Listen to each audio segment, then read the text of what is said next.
आदाब दोस्तों, मयूर news time channel में आपका खैर मकदम है। आज हमारे मेहमान खुसूसी हैं डॉक्टर एस.एन. गौतम साहब। एस.एन. गौतम साहब जो है एक न्यूरो सर्जन है। उनसे जब हम मिले तो उनको देख के हिंदुस्तान के अजीम शायर आरिफ साहब की चंद लाइनें याद आई। पहले आप ये मुलाहिज़ा फरमाएं, फिर उनसे गुफ्तगू करेंगे कि चंद सजदों में समझ बैठे हो खुद को मालिक, चंद सजदों में समझ बैठे हो खुद को मालिक, पाँव रखने की इजाज़त नहीं मिलने वाली, खिदमत खल्क भी होती है ज़रूरी आरिफ, बस नमाज़ों से ही जन्नत नहीं मिलने वाली। डॉक्टर साहब, पहले तो आप हमारे दर्शकों को अपना तारुफ कराएं। जी नमस्ते, मैं डॉक्टर एस.एन. गौतम हूँ। यहाँ पर मेडिकल कॉलेज कोटा में मैं यहीं MBBS पास किया है मैंने, तो मैं यहीं का स्टूडेंट हूँ, यहीं का रहने वाला हूँ। और मैं आज यहाँ पर न्यूरोसर्जरी विभाग में प्रोफेसर के पद पर नियुक्त हूँ। पिछले 12 साल से डिपार्टमेंट को मैं जिसे बोलते हैं विभागाध्यक्ष हूँ यहाँ पर, और अब यहाँ पर MCH न्यूरोसर्जरी जो रेजिडेंट हैं वो भी MCH कर रहे हैं। तो यहाँ पर बच्चों के साथ में पढ़ने के साथ से लेकर के पढ़ाने तक का अनुभव मेरा यहाँ पे रहा है।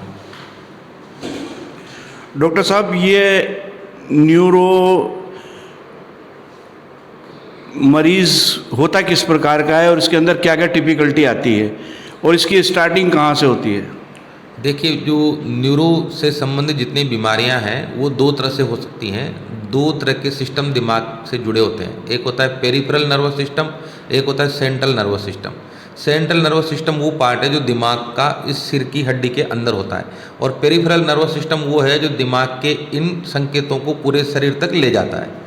तो आपको दोनों तरफ से परेशानी आ सकती है। जैसे किसी का हाथ सुन्न हो जाता है, किसी का पेट सुन्न हो जाता है, कभी लकवा हो जाता है, तो वो दिमाग की वजह से भी हो सकता है। और पेरिफेरल नर्वस सिस्टम, जैसे किसी के हाथ में कोई चोट लग गई, नस डैमेज हो गई, तो हाथ का लकवा हो जाता है। दिमाग में स्ट्रोक आ गया, चोट लग गई, ट्यूमर हो गया या कोई हेमरेज हो गया, उसकी वजह से भी लकवा आ सकता है।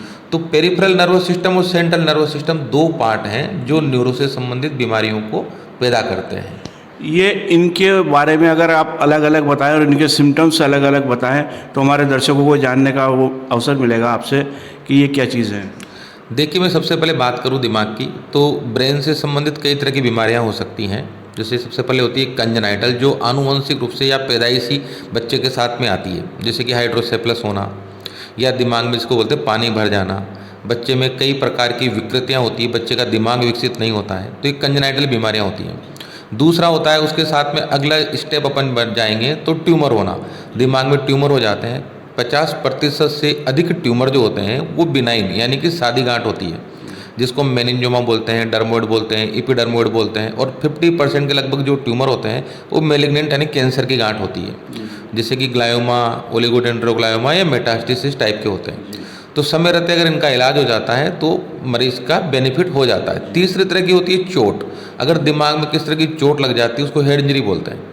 तो हेड इंजरी से संबंधित जितने भी परेशानियां हैं उनको समय रहते, जैसे गोल्डन आवर बोलते हैं, 1 घंटे में अगर मरीज अस्पताल में पहुंच जाता है, रिसुसिटेशन हो जाता है, इंटूबेट हो जाए उसको ज़रूरत हो तो, अगर उसका CT स्कैन हो जाए, ऑपरेशन की जरूरत है तो ऑपरेशन हो जाए, तो उसको भी फ़ायदा मिल जाता है। और चौथा होता है फिर उसको जिससे कि बोलते हैं एज रिलेटेड चीज़ें, जैसे कि सिनाइल डिमेंशिया है, उम्र के साथ उसकी याददाश्त का कम होना है, एल्जाइमर की डिजीज हो जाती है, और कुछ अन्य बीमारियां जो कि ब्लड वेसल से संबंधित भी होती हैं, जैसे खून का थक्का जम जाता है, जिसको बोलते हैं ब्रेन में हेमरेज हो जाना, या धमनियों में खून जमने से स्ट्रोक आना। तो ये सब बीमारियां ब्रेन से संबंधित होती है। ये बीमारियां बड़ों में भी होती हैं अक्सर, जैसे उनको चलने में चक्कर आना और पाँव ज़मीन पर ना रखना और एक दिमाग में भारीपन रहना, और लोग उससे इतने परेशान हो जाते हैं कि वो समझते हैं कि यार उन्हें जिन्हें क्या हुआ है। तो क्या ये ठीक होना संभव हो जाता है? आप बिल्कुल सही बोल रहे हैं। जैसे मैंने बोला, एज रिलेटेड बीमारियां भी होती हैं। जब दिमाग में खून की नसें प्रवाह जो होता है वो खून बराबर नहीं पहुंच रहा है, तो उसमें TIA के अटैक आना शुरू हो जाते हैं। मरीज चलते चलते लड़खड़ा जाता है। सर ये TI के बारे में आप बताएं। ये ट्रांजिएंट इस्चेमिक अटैक होते हैं, स्ट्रोक जिसको बोलते हैं, उसके पहले के सिम्टम होते हैं। दिमाग में खून का प्रवाह बराबर नहीं जाता, तो दिमाग उसका बैलेंस खो देता है, तो लड़खड़ा करके गिर जाता है कई बार मरीज। कई बार उसको लगता है कि उसके हाथ और पैर में लकवा आ गया है, फिर वहाँ पर ठीक भी हो गया है, तो उसको TIA बोलते हैं। उसके अलावा जैसे कि सेंट्रल नर्वस सिस्टम से जुड़ी हुई अपने मेरु रज्जु होती है, स्पाइनल कोड, सर्वाइकल है, डोर्सल है, लंबर स्पाइन है, इनमें भी अगर कहीं डिस्क ट्रोमा या कोई इस तरह की चीज़ें होती हैं तो उसकी वजह से भी चारों हाथ पैर में सुन्नपन, लड़खड़ाहटपन, चलने फिरने में दिक्कत, हाथ पैरों का टाइटपन, चक्कर आना, ये स्वाभाविक रूप से उस मरीज में मिलते हैं। इसमें ये जो रीढ़ की हड्डी होती है, ये कमर का दर्द से अक्सर लोग परेशान होते हैं कि ये बिल्कुल खड़ा नहीं रह जाता, और इसके लिए ऑपरेशन भी करते हैं। तो ये जो ऑपरेशन होता है, ये जो बीमारी होती है, क्या बिल्कुल ठीक हो सकती है? देखिए, समय रहते किसी चीज़ का इलाज कराएंगे तो लगभग ठीक हो जाती है। 100% गारंटी एलोपैथी में कहीं होती नहीं है। लेकिन ये है कि जैसे कमर में अगर छल्ला खिसक गया है, आप समय पे डॉक्टर को दिखा रहे हैं, आपको कोई लकवा या कोई पेशाब या लेटरिन से मलमूत्र से संबंधित कोई परेशानी नहीं आ रही है, उसके पहले अगर आप दिखा लेते हैं और उस छल्ले को डॉक्टर ऑपरेशन करके, आजकल बहुत सारी तकनीक है, माइक्रोस्कोपिक तकनीक है, एंडोस्कोपी की तकनीक है, जो कि मेडिकल कॉलेज कोटा में भी उपलब्ध है, तो निकाल देते हैं तो उसमें परिणाम अच्छे आते हैं। दूसरा, कई बार क्या होता है कि उम्र के साथ साथ उसका लिस्थियासिस, हड्डियों का खिसकना, जैसे L5S1 में या L4 L5 में हड्डियाँ खिसकना होता है, तो उसमें ऑपरेशन करके फिर हम लोग स्क्रू डाल के उसको फिक्स कर देते हैं। पर इसमें सावधानियों का बहुत रोल है। सावधानी जैसे कमर में किसी को लगातार दर्द बना रहता है तो उसको आगे झुकना, वजन उठाना, नीचे ज़मीन पे बैठ करके उठना, इन सब चीज़ों से बचना चाहिए। साथ में कोई मालिश नहीं करनी है, गर्म सिकाई कर सकते हैं, लगातार फिजियोथेरेपी करा सकते हैं और कर भी सकते हैं घर पे कुछ कसरत, स्ट्रेचिंग जिसको बोलते हैं, तो मसल पावर बैक की बढ़ेगी। बैक की मसल पावर बढ़ेगी तो निश्चय रूप से आपकी जो बैक की मसल की जो पावर बढ़ने से स्पाज्म कम होंगे तो दर्द वगैरह से आपको फ़ायदा मिलेगा। कुछ लोग जो है, ये लोगों के पास इनको सुतवाने और ये मालिश करवाने और कुछ जाने क्या क्या तेल यूज़ करने के लिए चले जाते हैं, और वो कहते हैं कि साहब कल आ जाना, और पट्टे बांध देते हैं, तो वो इसके अपोजिट जाता है, या मतलब ये सबसे बड़ी भ्रांति यह है कि लोगों को ये लगता है कि देसी इलाज कराने से हमें नुकसान कम होगा, और एलोपैथी को विदेशी मानते हैं कि विदेशी इलाज से नुकसान होगा। पर प्रश्न ये है कि आज के ज़माने में कोई विदेशी तो रहा नहीं, ग्लोबल ज़माना है, सारी दवाइयाँ यहाँ बनती हैं, सब कुछ यहाँ बनता है, और देसी इलाज का कोई मना नहीं करते हैं। लेकिन देसी इलाज तब तक ठीक है जब तक कि उस शरीर में कोई मालिश या किसी तरह का मसाज नहीं करना हो। क्या होता है, स्पाइन में जब आप मसाज करते हैं, जो थोड़ा भी छल्ला खिसक रहा होता है वो पूरा निकल जाता है, तो फिर उसके घातक परिणाम सामने आते हैं। ये L5 और L4 जो आप बता रहे हैं, उसमें भी यही होता है? सेम चीज़ होती है। उसमें हम बिल्कुल मसाज से मना करते हैं कि आप कमर में कोई मसाज नहीं करवाना है। कुछ लोग गाँव में बोलते हैं चढ़क चली गई, कोई चोला चला गया, कोई लात मरवा रहे हैं उसको, कुछ मालिश करवा रहे हैं, कुछ चिपत्ती चिपकवा लेते हैं, ये सब चीज़ें गलत है। वैसे ऑपरेशन सर कितना सक्सेसफुल रहता है अपना, या इससे लोग डरते हैं कि ऑपरेशन कराएंगे, और ये भ्रांति भी है कि ऑपरेशन कराएंगे तो जो है पेशाब वगैरह में और खड़े रहने में और नीचे का हिस्सा डैमेज हो जाएगा, इस तरीके की भ्रांतियाँ भी हैं लोगों के उसमें। जहाँ तक भ्रांति का प्रश्न है, सबसे पहली बात तो बताऊँ, कोई भी चिकित्सक ऑपरेशन की सलाह तब तक नहीं देता जब तक उसको लगता नहीं है कि दवाई से ये ठीक नहीं होगा। जब उसको लगता है दवाई से ठीक नहीं होने वाला है, पेशेंट परेशान हो रहा है, तभी वो ऑपरेशन की सलाह देता है।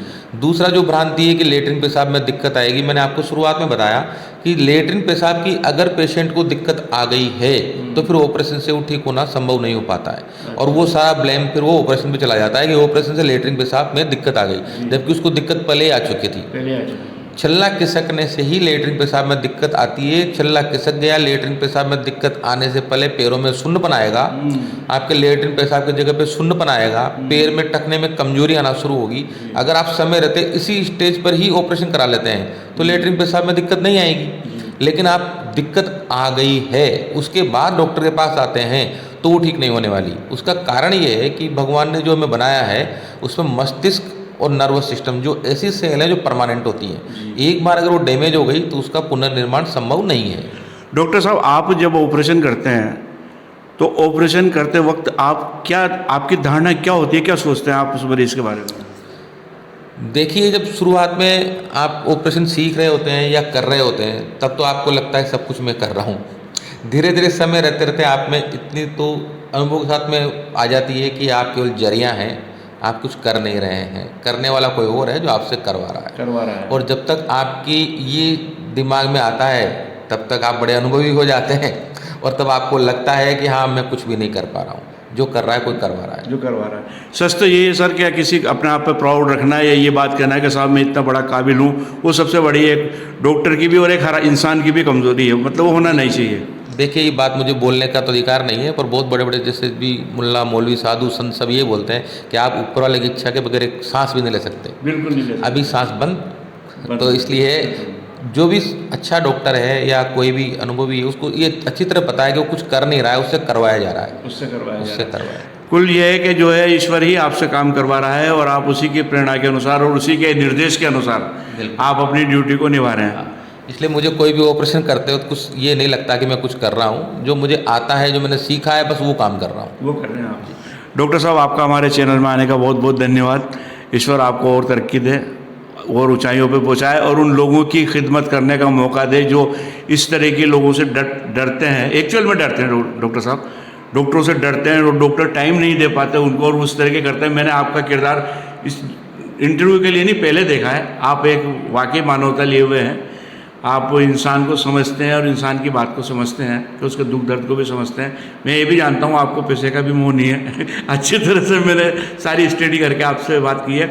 तो आप इन बारों में डॉक्टरों के बारे में क्या कहना चाहेंगे प्लीज़?